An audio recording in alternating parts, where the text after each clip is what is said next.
মুসলমান মন দিয়ে শুনো রে ভাই, আল্লাহর নবী যে বছর দুনিয়াতে তাশরীফ আনলেন, ওই সম্ভ্রান্ত বংশাবলী মানুষ যারা, ওরা তখন নিজের স্ত্রীর দুধ, বুকের দুধ বাচ্চাদেরকে খাওয়াইতেন না।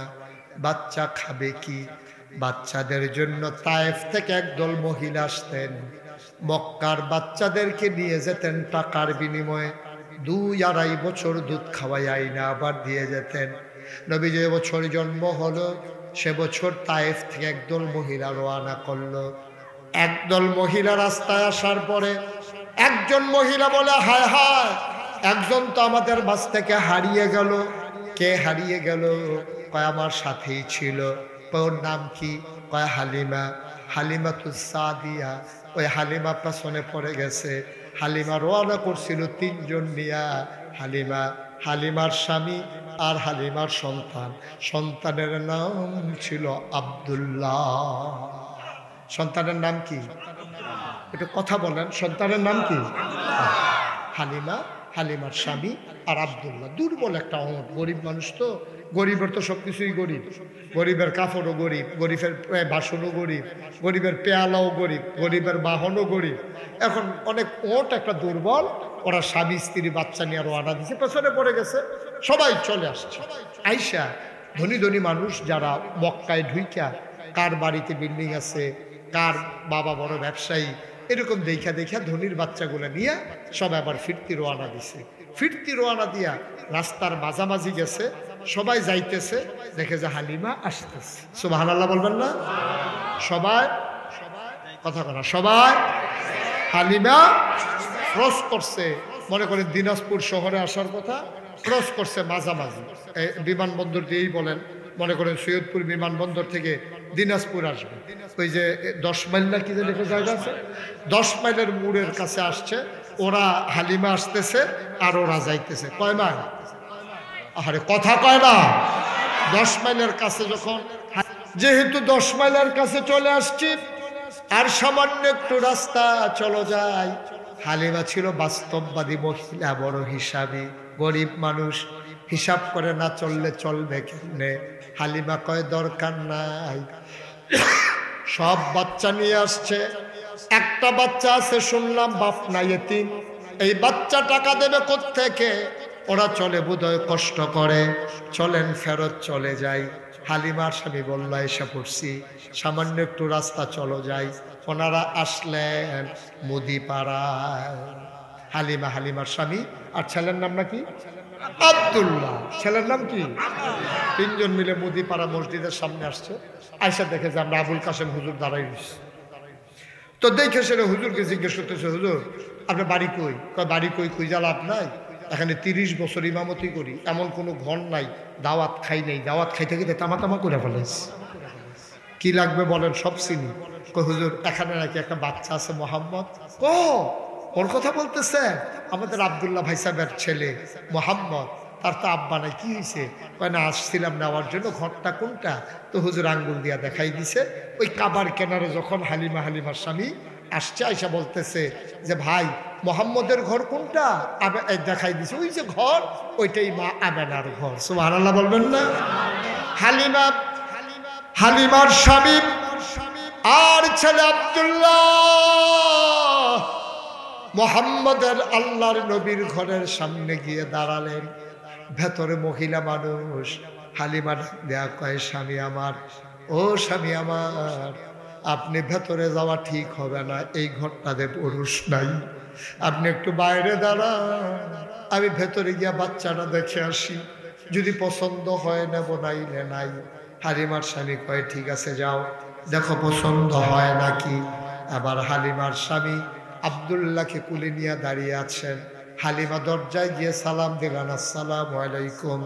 ভেতর থেকে সালামের জবাব আসলো, ওয়ালাইকুম আসসালাম। কে দরজায় দাঁড়িয়ে আছে? আমার নাম হালিমা। কয় কোন হালিমা? আমি হালিমাতুস সাদিয়া। কয় চিনলাম না। আমি তায়েফ থেকে এসেছি বাচ্চা নেওয়ার জন্য, আপনার ঘরে কি একটা বাচ্চা নাই? মা বেনা ডাক দেয়া কয় হালিমা, ও হালিমা সকাল থেকে কত মানুষ বাচ্চা নিয়ে আবার ঘরের সামনে দিয়ে গেল, ওটার পায়ের শব্দ শুনলাম, বাচ্চাদের ওয়া ওয়া কান্না শুনলাম, কেউ তো আমার বাচ্চার খবরও নিল না। আমার বাচ্চার তিন বলে, আমার বাচ্চার স্বামী বাচ্চার বাবা নাই বলে বলে একটা লোক খবর নিল না। হালিমা, তোমার বুঝি মায়া লাগছে গো হালিমা, তোমার বুঝি বড় মায়া। আহলান সাহলান মারহাবা, মোস্ট ওয়েলকাম, আমার ঘরে তোমারে স্বাগতম। হালিমা আবার ঘরে ঢুকলেন। হালিমা কয়, আমি ঘরে গিয়ে ঢুকে দেখি আসন পেতে মা আমেনা বসে আছেন বিছানার উপরে, ছোট একটা বাচ্চা কোলের উপরে ঘুমায়, এমন একটা সাদা রুমাল দিয়ে মুখটা ঢাকা। আমি গিয়ে ঢুকলাম, আমি বললাম, আমেনা, ও আমেনা, এই বাচ্চা নেব এমন কত কথা নাই আমেনা, বাচ্চারা দেখতে চাই, পছন্দ হইলে নেব নাইলে নাই। ও আমেনা, বাচ্চারা দেখতে চাই। আমেনা ডাক দিয়া কয়, দেখা নাও নন ভরে। কয়, দেখবো কেমনে, রুমাল দিয়া মুখ ঢেকে রাখলে।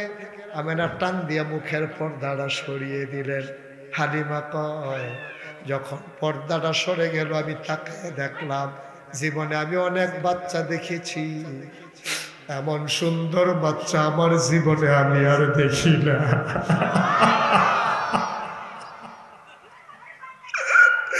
আমি জীবনে এমন বাচ্চা দেখি নাই। মানুষের বাচ্চা তো সুন্দর হতে পারে, আমার জানা ছিল না। এটা কেমন বাচ্চা? আমি অবাক বিস্ময়ে তাকিয়েছি বাচ্চাটার দিকে। হালিমা কয়, আমার নজর ফিরতেছে না, বাচ্চার দিকে তাকিয়ে আছি। এটা কেমন বাচ্চা? ঘুমাইতেছে আরামে।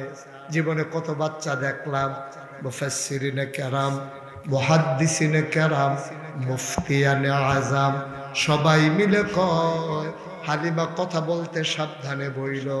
তুমি বলতেছো এর চেয়ে সুন্দর বাচ্চা দেখো নাই, দেখবা কেমনে হালিমা? আর চাইতে সুন্দর বাচ্চা আমার আল্লাহ আর একটাও বানায় না।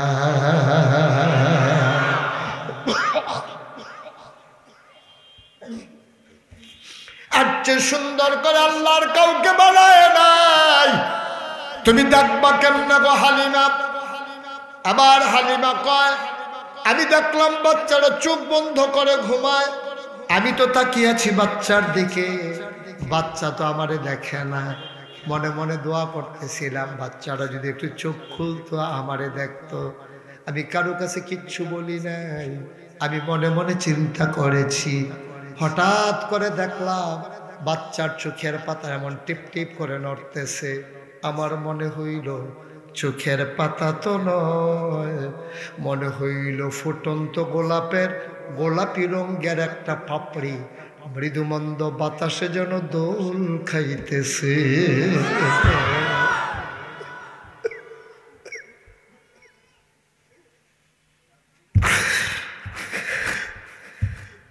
আমি অবাক বিস্ময়ে তাকিয়ে আছি। হঠাৎ করে দেখলাম তার চোখের পাতাটা খুলে গেল। আমি পলক নড়ে তাকিয়ে আছি।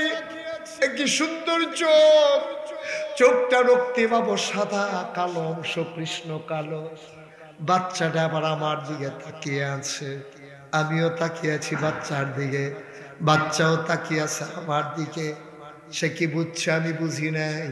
এই ছোট বাচ্চা অনেকক্ষণ আমার দিকে তাকিয়ে থাকার পরে ঠোঁটের কোনাটা বাঁকা করে আস্তে করে একটা মুচকি হাসি দিল। হাসিটার সাথে সাথে আমার মনে হইল আমি হালিমার কলিজাটা দুইটা ভাগ হয়ে গেছে।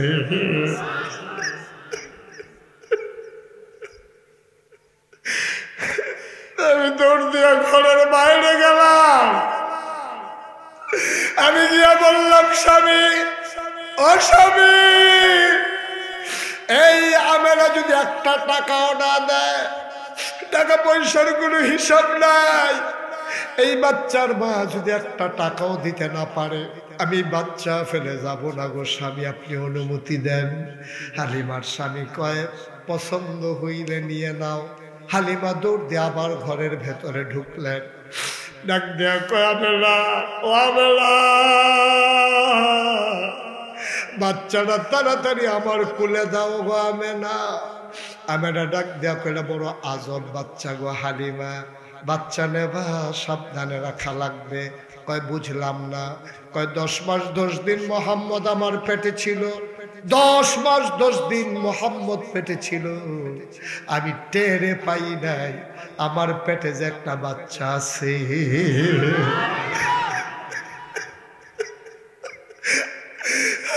আমেনা কয়, আমেনা ডাক দেয়া কয় হালিমা, একটা পিঁপড়া কামড় দিল আমি টের পাই, একটা পিঁপড়া কামড় দিল আমি টের পাই। খোদার কসম, আমার মোহাম্মদ যখন দুনিয়াতে আসে আমি একটা পিঁপড়ার কামড়ের মতো টের পাই না।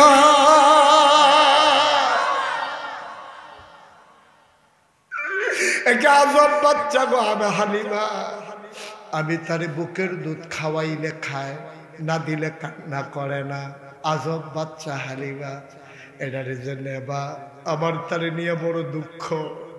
আমি তার মা, আমি তার বাবা, তার আব্বা দুনিয়াতে নাই। যদি তার আব্বা দুনিয়াতে থাকতো এই চাঁদের টুকরা বাচ্চা দেখতো কতই না খুশি হতো। হালিমা, ও হালিমা, এই বাচ্চা নেবাটা তোমার কাছে আমানত। শুনো শুনো শুনো, এই বাচ্চার জন্য আমি একটা কাগজের খেলনাও কিনতে দিতে পারি নাই। আমি গরিব মানুষ, আমি মহিলা মানুষ, একটা কাগজের খেলনাও কিনা দিতে পারি নাই। কিন্তু আমার আল্লাহ, মহান আল্লাহ তার বন্ধু নবীর এমনি রাখেন নাই। আমি হাম্মামে ঢুকেছি গোসলখানায়, আমি ওয়াশরুমে জেগেছি গোসল করব। আমি যখন গায়ে পানি ঢেলে দিয়েছি, আমার এই বাচ্চা ঘুম পাড়াই দিলে নড়ে না। আমি ঘুম পাড়াইয়া গোসলখানায় ঢুকলাম, হঠাৎ করে দেখলাম, শুনলাম কান পেতে কি যেন নড়াচড়া করে।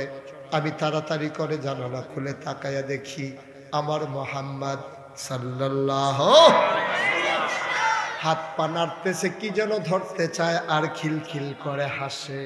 আমি অবাক বিস্ময়ে তাকাইয়া দেখলাম উপরের দিকে, তাকাইয়া দেখি আমি মোহাম্মদকে খেলনা কিনা দিতে পারি নাই, কিন্তু আল্লাহ তারে খেলনার বাকি রাখে নাই।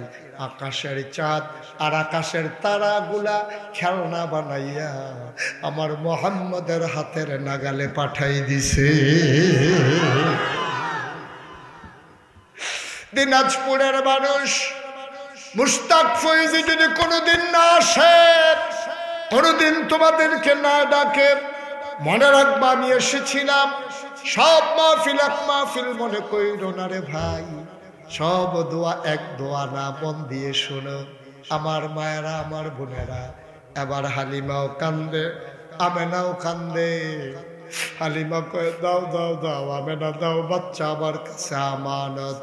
এবার আমেনা কান্দে, বাচ্চাটা চলে গেলে আমি একা হয়ে যাব, না দিয়েও পায় নাই, বাচ্চা দিয়ে দেওয়া হলো।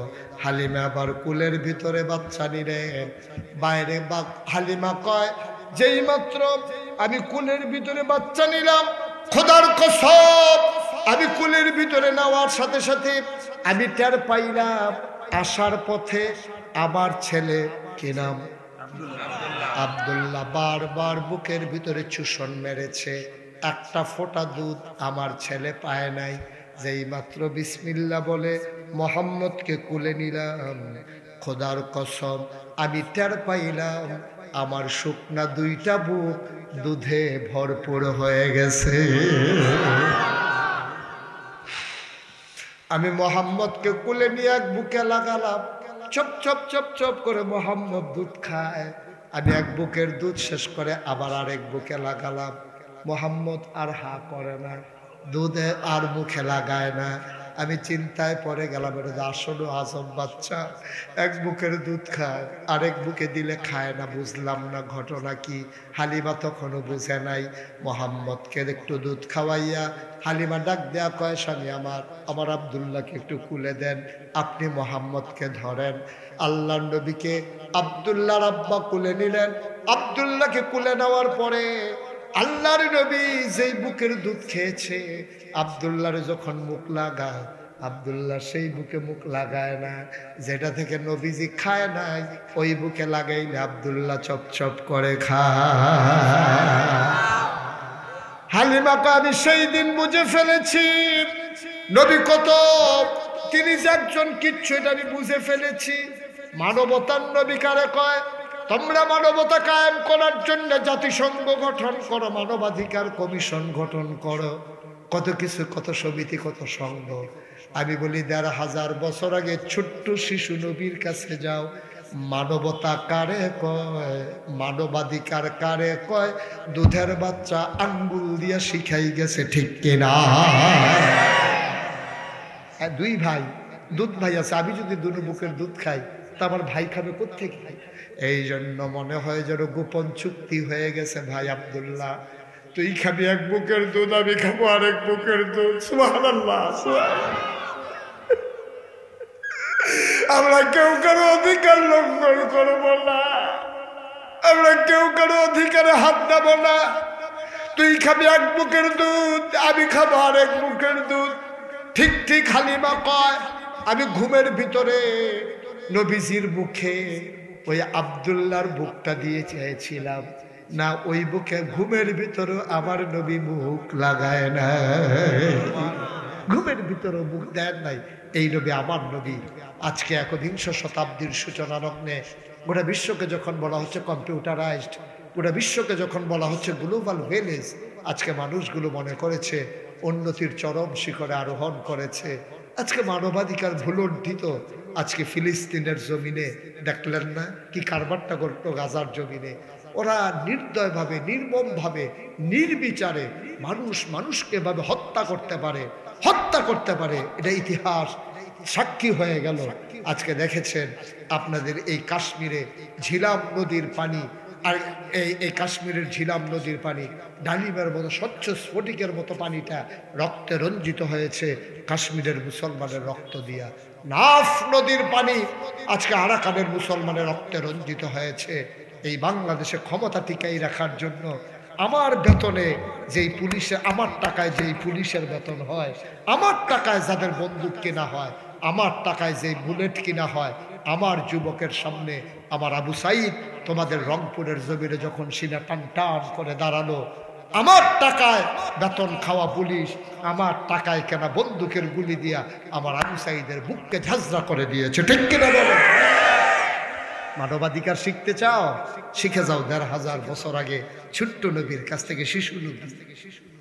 শিশু নবী মানবাধিকার শিখিয়ে দিয়ে গেছেন। কারো অধিকারে কেউ মুখ লাগাইতে পারবে না। হালিমা কয়, এবার আমি বাচ্চাটা নিয়ে গৌড়ে বাইরে গেলাম, ওটার উপরে উঠলাম, ওট এখন আর হাঁটে না, আমরা শক্ত করে ধরে বসলাম, ওট এখন ঘোড়ার চাইতে আরো জুড়ে দৌড়ায়। অবাক বিস্ময়, ওনাদের সাথে ক্রস করছিল কোন জায়গায়? 10 মাইলে। ওরা সামান্য দূর আগাইল, আর হালিমার পিছনে ওরা পেছনে শুনতেছে উটের পায়ের শব্দ শোনা যায়। ওরা থমকে দাঁড়ালো, চমকে উঠলো, আশ্চর্যান্বিত হয়ে গেল।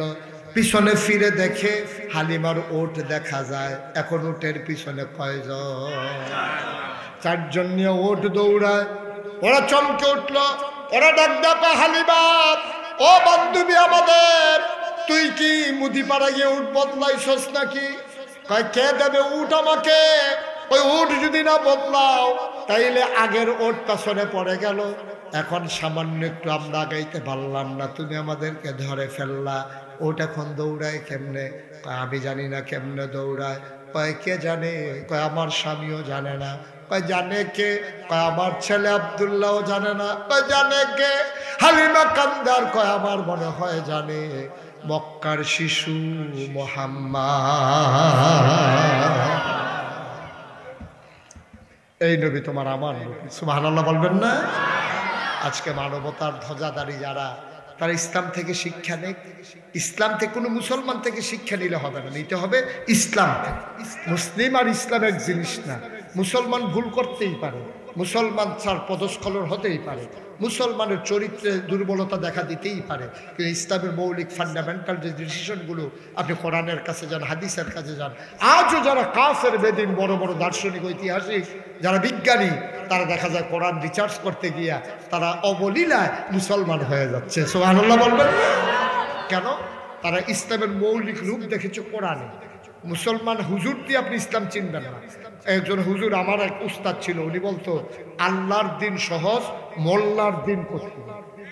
ঠিক কিনা কন? আল্লাহর দিন সহজ, কিন্তু মোল্লার দিন কঠিন। এক এক হুজুর এক এক রকম কথা কয়, যার যার স্বার্থে শেষে কথা কয়। ইসলামের মৌলিক শিক্ষা থেকে দূরে সরে গেছে, জ্ঞানের স্বল্পতা, জ্ঞানের পরিধি না থাকার কারণে ইসলাম আজকে দলে দলে বিভক্ত হয়ে গেছে। কিন্তু মনে রাখতে হবে, আমাদের আল্লাহ এক, আমাদের নবী এক, আমাদের কিতাব এক, আমাদের ইসলাম এক, আমাদের কাবলা এক, আমাদের কাবা এক। আমরা যারা পুনে 200 কোটি মুসলমান আছি, সকল ভেদাভেদ বলে আমরাও সব মুসলমান এক। ঠিক কিনা বলেন? যেদিন এমন এক হয়ে দাঁড়াতে পারবো, খোদার কসম কাফের বেদিনেরা চোখ তুলে তাকানোর সাহস পাবে না। মনে নাই? তখন মাত্র আমরা 313 জন ছিলাম, 313 জন, আর ওরা 1000 প্রশিক্ষিত, অস্ত্রে শস্ত্রে সজ্জিত ওই সৈন্যগুলো আমাদের কাছে বদরের প্রান্তরে কচুকাটা হয়েছিল। 313 জনে অসম যুদ্ধে, যাদের অস্ত্র ছিল না, দৈহিক ক্ষমতা ছিল না, একবেলা খাইলে আরেক বেলা খাবার পেত না, এই মানুষগুলোর কাছে হেরে গেল ওরা, যারা প্রশিক্ষিত, অস্ত্রে সজ্জে সজ্জিত, ধর্ম পরিহিত, মাথার ভিতরে আপনার শিরস্থান পরিহিত, পিঠের ভিতরে তীরধনু, খাপের ভিতরে তরবারি, হাতের ভিতরে বর্ষা, হাতের ভিতরে ডাল। ওরা পরাস্ত হয়ে গেল। 313 জন নাখা ভঙ্গা মানুষগুলোর কাছে, যে মানুষগুলোর হাতে অস্ত্র ছিল না, সামান্য কিছু যা কিছু নিয়েছিল, দাঁড়িয়েছিল ওই এক আল্লাহর উপরে অবিচল আস্থা ও বিশ্বাস থাকার কারণে তারা বিশ্বাস করেছে আমরা মরতে জানি। সুতরাং যারা মরতে জানে তাদেরকে মৃত্যুর ভয় দেখানো যায় না। ঠিক কিনা?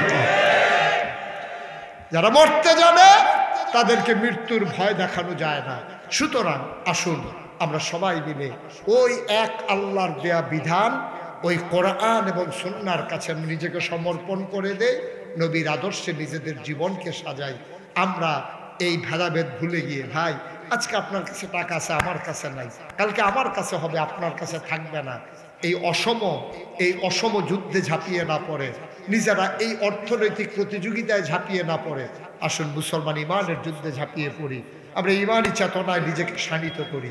আমি যেদিন মরে যাব, মসজিদের মিনার থেকে যেদিন ঘোষণা আসবে, মুদিপাড়া মসজিদ থেকে যখন ঘোষণা আসবে মুদিপাড়া নিবাসী ওই মানুষটা নাই, এরপরে শোনার পরে সবগুলা মানুষ যদি বলে একটা চিৎকার না দেয়, তাহলে জিন্দেগির কোনো দাম নাই। ঠিক কিনা কয়? শিয়াল কুকুরের জিন্দেগি। মরার পরে যদি খবরটা জানার সাথে সাথে একটা লোক বলে আহারে একটা ভালো মানুষ ছিল, এটাই হলো মানুষের জীবন। আর যদি মরার পরে কয় আফত বিদায় হইছে, তা আপনি আরো আগে মরে যাওয়া দরকার ছিল। আপনি অনেক আগে মরে যাইতেন, এটা অনেক ভালো ছিল, একটু সম্মান নিয়ে যাইতে পারতেন। এই জিন্দগিটার দাম আছে কোনো? কি করবে? টাকা বাড়িতে পড়ে রয়েছে আপনার, মানুষ আপনার টিটকারি মস্কারা করে, এই পাগল বিদায় হয়েছে আল্লাহ বাঁচাইছে, এই ছাগল বিদায় হয়েছে আল্লাহ বাঁচাইছে, এই ইসলাম বিদ্বেষী মানুষটা বিদায় হয়েছে আল্লাহ বাঁচাইছে, এই লোকটার নির্যাতনে আমরা নিষ্পেষিত ছিলাম, আল্লাহ বিদায় করছে, ভালো হয়েছে। আপনার কি এটা মানুষের জীবন হইল? এটা আপনি কবর থেকে তো শুনেন না, আপনি মাঝে মাঝে ছদ্মবেশে আপনি ঘুরে ঘুরে শুই নেন, মানুষ আপনার ব্যাপারে কি কমেন্টস করে, এরকম পেঁচাইয়া, বড় মাফলার দিয়ে পেঁচাইয়া যেন আপনারা দেখা না যায়, এমন করে যেন চিনতে না পারে। আপনি দোকানে গিয়ে জিজ্ঞেস করবেন, ভাই এই যে এই এলাকার যে আব্দুল কুদ্দুস মানুষটা কেমন? আর তার কথা আর কইয়েন না, অসত্য। তখন আপনি বুঝবেন আপনি কত ভালো মানুষ। মন চাইবে আমি মরে যাই, দরকার নেই এই জিন্দগি। ভাইরা আসুন আসুন সবাই মিলে একটা সোনালি জিন্দগি করি। ইসারে সব মাহফিলের নাম দেওয়া হয়েছে, আজকে অনেকের আব্বা নাই, অনেকের আম্মা নাই, চলেন সবাই মিলে আব্বা আম্মার জন্য দোয়া করি। দরকার আছে নাকি নাই? সবাই মিলে আমরা যারা দাঁড়িয়ে আছেন, এতক্ষণ বসতে বসছেন না, বসলে নাই।